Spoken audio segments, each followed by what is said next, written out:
If you know that this is a one-way space flight with no chance of return, would you still step onto the spacecraft without hesitation? During the Cold War period, the United States and the Soviet Union escalated their military confrontation into the space domain. With the Soviet Union's successful launch of the first artificial satellite in 1957 and Gagarin becoming the first human in space in 1961, the Soviet Union was gradually blinded by utilitarian desires. In 1967, as a tribute to the 50th anniversary of the October Revolution and the 10th anniversary of the launch of mankind's first artificial satellite, the Soviet authorities decided to implement an unprecedented top-secret space program to compete with the US moon landing program and continue consolidating their leading position. However, due to time constraints, the Soyuz 1 spacecraft leading the mission had as many as 203 major structural problems before launch. 10 representatives of the generals refused to sign the document, agreeing that the spacecraft had many safety hazards. But under political pressure, senior management ultimately decided to proceed with the launch as originally planned. The person assigned to this mission was Soviet cosmonaut Komorov. Before departure, Komorov sadly told colleagues, "I'm not coming back alive from this flight." When his colleagues persuaded him to withdraw from the mission, Komorov replied, "If I don't perform this mission, they will send my best friend Gagarin as a substitute."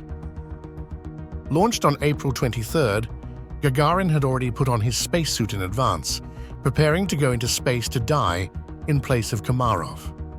But it was Komorov who boarded Soyuz 1 first. Although the launch process went smoothly, nightmares began appearing one after another shortly after the spacecraft entered orbit.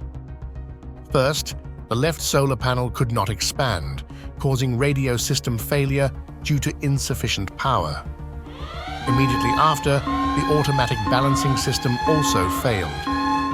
Although Komorov, with extensive flight experience, tried troubleshooting, he could not correct the spacecraft's out-of-control state.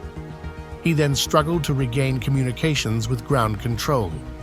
Given the situation, top Soviet officials decided to abandon plans to rescue Komorov. However, due to the series of failures, the spacecraft was never able to achieve the intended orbit. This meant the astronaut could only return manually. On his 19th orbit, Komorov finally adjusted the spacecraft's course and launched the reverse thrust rocket, successfully passing through the most dangerous zone. Just when ground staff sighed in relief at his accomplishing an impossible task, misfortune struck. At 7,000 meters above ground during landing, the parachutes became entangled and could not deploy. Finally, at 200 meters per second, the capsule hit the ground hard and exploded. Komorov roared in despair as he burned to ashes. When rescuers arrived, the spaceship was burned beyond recognition. In the ruins, only one of Komorov's footbones was found.